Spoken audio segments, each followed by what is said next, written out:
여러분들 그 과학 논술 뭐 자기가 생각해서 시작하는 학생들도 있지만 보통 이제 어머니가 하라고 해서 이렇게 시작하는 학생이 되게 많잖아요. 근데 공부도 마찬가지로 어떤 필요성이 없으면 내가 이걸 왜 하나 이렇게 생각이 들 수 있잖아요. 그래서 많은 학생들이 알고 있을 거라 생각하지만 또 모르는 학생도 있을 수 있고 또 잘 모르는 학생도 있을 수 있어서 제가 과학 논술 또 과학 논술 중에서도 생명과학 논술에 대해서 조금 더 자세히 설명을 해드릴 거예요. 이거에 대해서 잘 알고 있는 학생들은 굳이 이 동영상을 볼 필요는 없다. 이렇게 말씀드리겠습니다. 자, 과학 논술. 일단 그 대학교에서 학생들을 뽑는데 전체 중에서 한 30% 정도의 학생은 논술로 뽑고 있습니다. 그러니까 30%는 논술로만 갈 수 있는 거예요. 수능으로만 갈 수 있는 게 있고 논술로만 가는 게 있더라. 그래서 일단 첫 번째 과학 논술을 왜 해야 되냐? 입시를 위해서 해야 된다. 입시를 위해서 해야 된다. 근데 자기는 수능도 잘 봐. 학교 내신도 좋아. 그러면 굳이 논술을 해야 되냐? 굳이 할 필요는 없는 것 같아요. 근데 어떤 학생들이 하면 제일 좋냐면요. 그 수학, 과학 성적이 우수하고 나머지는 조금, 그러니까 그 사람, 수학, 과학이 우수한데 나머지를 완전 못하진 않겠죠. 그죠? 예. 다른 것에 비해서 수학, 과학의 성적이 우수하며 여기에 특별히 좀 재능을 가진 학생들 있잖아요. 이런 학생들은 논술로 갈 수 있는 가능성이 높다. 수학, 과학을 잘하는 학생들. 물론 이제 이렇게 이것도 논술도 보고 내신도 보는 학교도 있어요. 근데 이게 약간 그 자연계 논술이 활성화되지 않는 이유 중에 하나예요. 자연계는 논술도 보면서 내신의 최저 등급을 보는데 그 내신의 최저 등급이 너무 높아. 사실 그러면 사실 수능만 열심히 해서 수능으로 가도 돼. 그때 논술 공부 안 하고 수능에만 집중할 수 있어.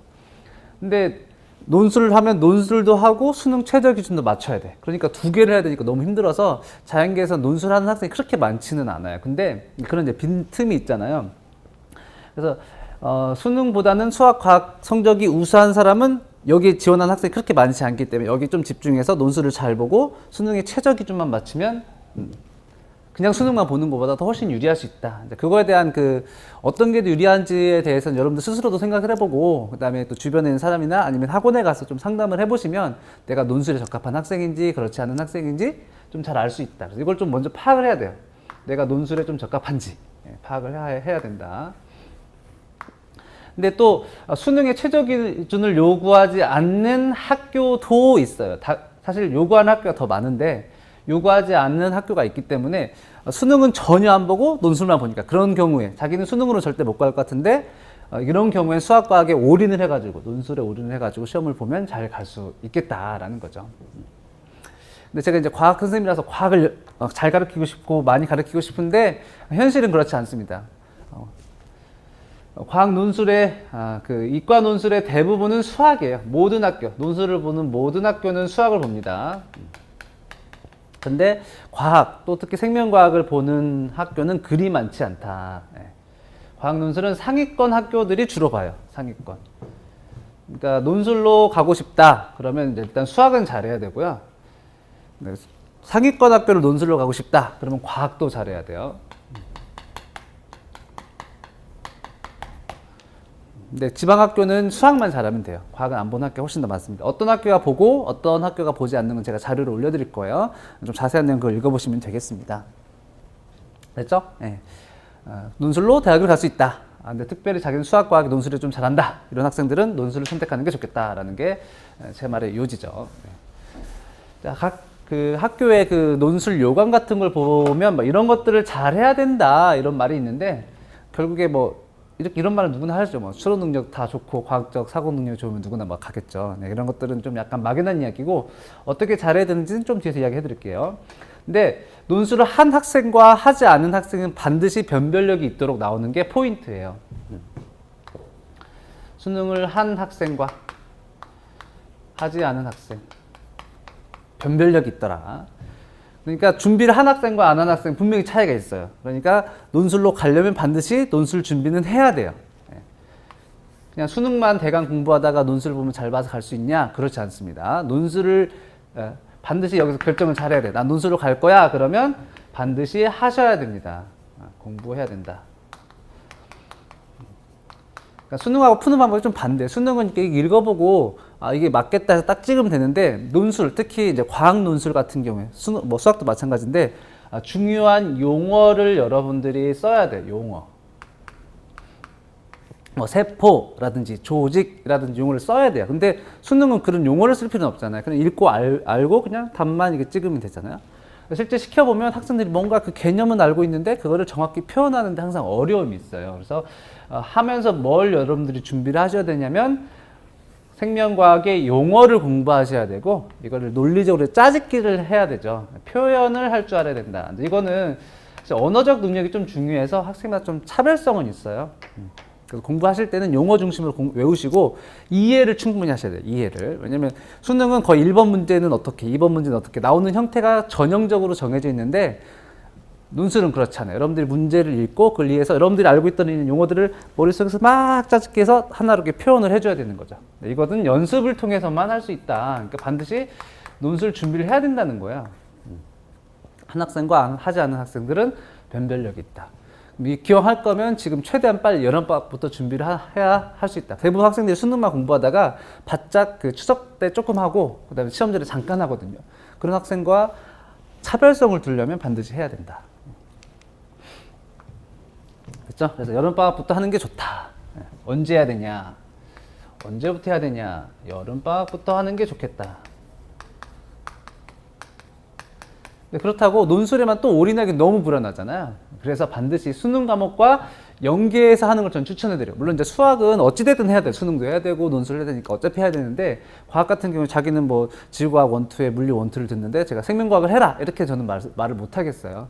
수능 1, 2를 본다면 그거에 관련된 논술을 하기는 쉽거든요. 1, 2를 했다면 이미 저 개념이 잡혀져 있잖아요. 그러니까 여기서 용어 암기하고 표현하는 연습만 하면 되니까 굉장히 쉬워져요. 그래서 여름방학부터 하는 게 좋으며 연계해서 하는 게 좋겠다. 수능 연계. 수능과 연계했으면 좋겠다.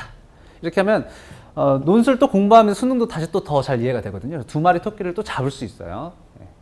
아시겠죠? 네. 자, 시험 범위에 대해서 또 많이들 궁금해 하시는데, 생명과학은 아까도 말씀드렸지만 지방학교는 잘 안 본다. 네. 그 다음에 서울 학교들이 주로 보는데, 대부분은 1, 2까지 요구를 해요.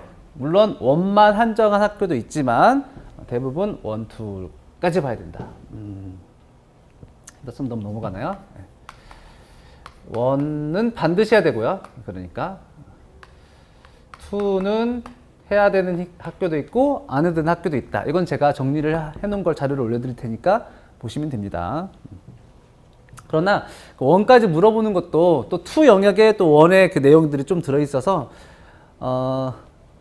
정말 딱 그 학교, 나는 딱 성균관대학교에 생명과학 1만 지정해서 보겠다라고 정말 딱 마음에 굳게 다짐한 학생들 빼놓고는 1에서 2까지 쭉 공부를 하시는 게 좋습니다.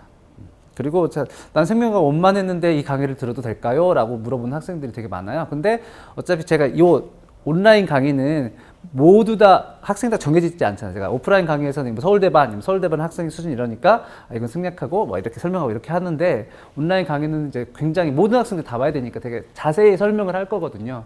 그러니까 여러분들이 너무 걱정하지 말고, 온만 공부했어도 내가 논술을 하기로 마음을 먹었다 그러면 쭉 강의를 들으시면 됩니다. 아시겠죠?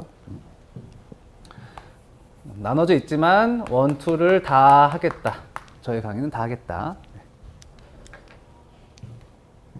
그래서 이것도 그냥 여러분 보세요. 설명할 필요는 없을 것 같고, 1, 2에서 다룬 내용이 이러며 여기서 출제 빈도는 어떻고 난이는 어떻다 제가 정리해 놓은 내용, 이건 참고해서 보시면 되겠습니다. 자료에 올려드리겠습니다. 자, 그 다음에 논술 문제를 한 번도 안 본 학생이 있나요? 논술 문제의 어떤 유형은 어떤 거냐면, 자료를 제시해 줍니다.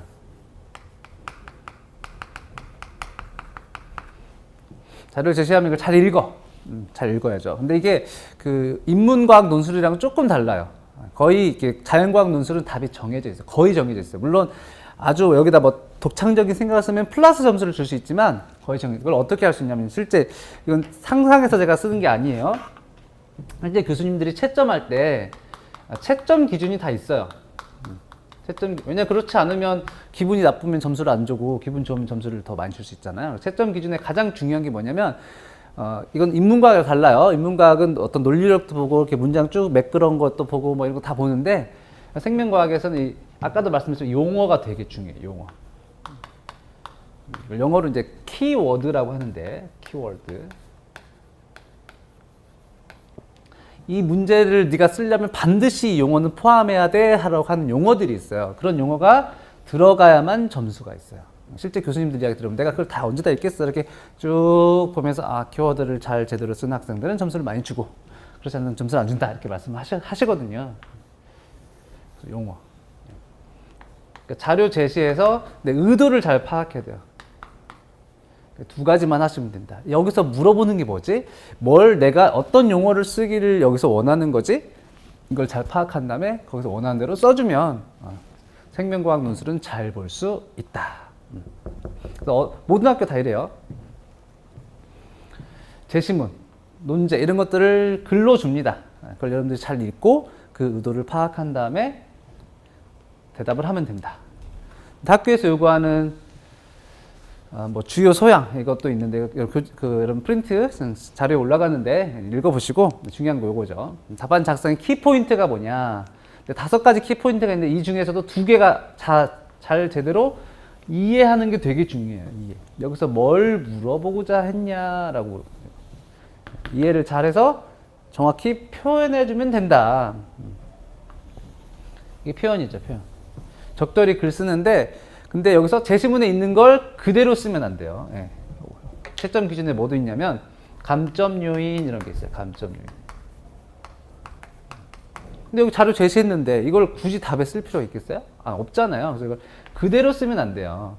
그래서 반드시 아까도 말했지만 여러분들 공부할 때 용어를 외워야 돼요. 암기하셔야 됩니다. 여기에 해당하는 키워드를 여러분들이 외우고 있다가 써야 된다. 감점 요인 그대로 쓰기.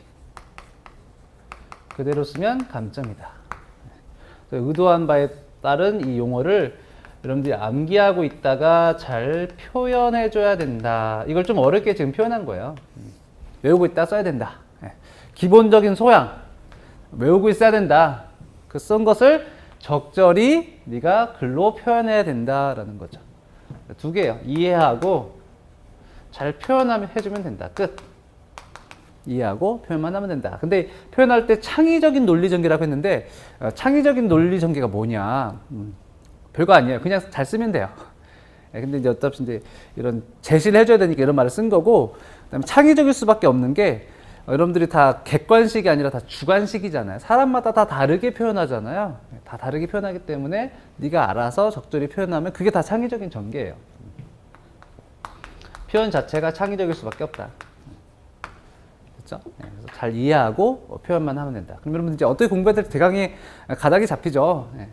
내가 이거에 적당한가? 적당하면 공부를 하면 된다. 여름방학부터 하면 되는데 용어들을 잘 외우면 되고 표현하는 건 연습을 하는 건데 실강 같은 경우는 제가 이제 여러분들 쓴 걸 보고서 이렇게 고쳐라 라고 많이 고쳐줄 수 있는데 온라인은 그게 조금 힘들잖아요. 근데 저희가 좀 시스템을 아마 지금 도입하려고 하고 있을 거예요. 그래서 여러분들이 쓰고서 그걸 온라인으로 올리면 그걸 이제 제가 이제 볼 수 있게, 그래서 제가 첨삭을 할 수 있게 아마 바뀔 거예요. 그래서 이것까지 연습시켜 드릴 수 있을 것 같아요.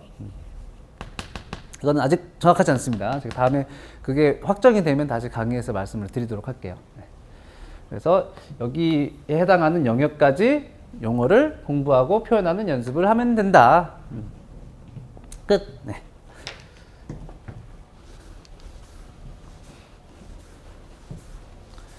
자, 그 다음에 이것도 여러분 자료에 있습니다. 그래서 모든 학교가 다 생물 논술을 보는 게 아니라 주요 학교, 서울대, 연세대, 고대, 보통 연구성이라고 하죠. 서울대는 근데 생물을 쓰는 걸로 보진 않아요. 논술로 말하는 걸로 보는데 그것도 결국에 생물 논술에 포함되어 있어서 이제 쓴 거고, 연고성이 주로 이제 논술을 준비하는 학생들이 많이 대비하는 학교죠. 연세대, 고려대, 성대. 그 외에 이제 경희대, 중앙대, 아주대라든지 뭐 일부 건국대, 동국대 같은 학교도 일부는 봅니다. 모든 학과가 보는 게 아니라. 그다음에 의치대도 일부 봐요. 의대도 여기서 보는 학교들이 주로 봐요. 여기서 보는 학교들 중에 여기 다 써있죠. 논술로 갈 수 있는 학교가 써있습니다. 이런 학교들이 수시에서 논술로 보고요. 치대도 경북대 같은 경우는 논술로 본다. 그 다음에 있는 거 이건 제가 다 해드리지 않을게요. 여러분들 다 쭉 보세요. 그래서 이건 수리과학 논술을 어떤 학교는 보고 어떤 학교는 안 보고 이런 자료들이 있고요. 그다음에 각 학교에서 어떤 문제가 나왔었다라고 하는 제가 기출 분석도 다 해놨거든요. 이것도 여러분들 그냥 쭉 보시면 되겠습니다. 어차피 이제 수업을 할 때 제가 여기서 다 녹여서 말씀해 드릴 거니까 너무 걱정하지 않으셔도 되고, 또 각 학교별로 좀 차등점이 있는데, 정리를 좀 해보자면, 학교별로 차이는 있는데, 연대나 그 서울대 문제는 좀 어려워요. 그 다음에 의대 문제 중에서 경희대, 경희대 문제는 안 어려운데 경희대 의대 문제 이런 건 좀 어려워요. 여기는 좀 어렵고요. 나머지는 그냥 원투 공부하시면 됩니다. 거의 답이 정해졌죠. 아까도 말했죠. 정확한 용어를 쓰면 되는데 그 용어가 생명과학 원투에 있는 것들만 잘 제대로 외우고 있다가 표현해 주면 돼요. 걱정 안 하셔도 되고. 서울대, 연대, 의대도 뭐 새로운 걸 요구하는 건 아닌데 이건 딱 보면 의도가 잘 보이는 것들.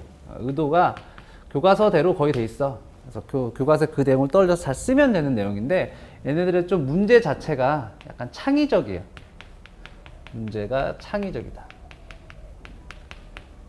어떤 작업이 필요하냐면 문제에서 이 사람이 물어보는 게 뭐지? 라는 생각을 하는 게 좀 어려울 수 있어요. 의도만 파악하면 되죠. 그 의도를 파악해서 제대로 표현해 주면 되는데 그 의도가 약간 한 번 더 꼬여 있어요. 의도가 꼬여 있다. 보통 이제 생물책에 나오지 않은 거. 예를 들어서 뭐 연대 같은 경우는 뭐 문학 작품에 비유해. 문학 작품을 가져다가 이런 내용을 여기다 문제다 표현해. 그럼 문학 작품에 해당하는 내용을 여러분들이 찾아내야 되죠. 생명과학 원투에서 이게 뭘 물어보려고 하는 건지. 그것만 찾아내면 그 다음에 풀어 쓰는 건 똑같다. 그래서 여러분들이 뭐 벌써부터 이거 걱정할 필요 없고 일단은 원투에 해당하는 내용을 제대로 이해하고 용어를 외우면 된다.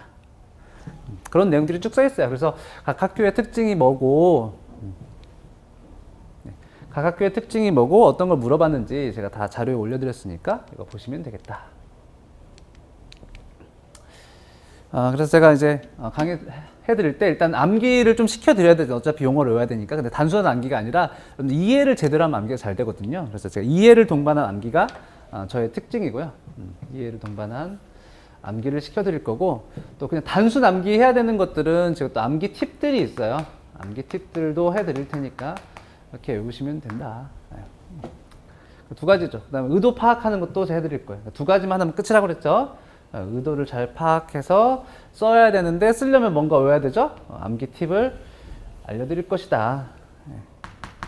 그다음에 제가 굉장히 오랫동안 강의했고 또 생물을 굉장히 오랫동안 전공했기 때문에 5개념이 없게 가르쳐 드릴 거예요. 그래서 5개념이 없는 강의로 여러분들을 만나 뵙게 될 거를 약속해 드릴게요. 자, 여기까지 해서 그 과학 논술에 대한 OT를 마치도록 하겠습니다.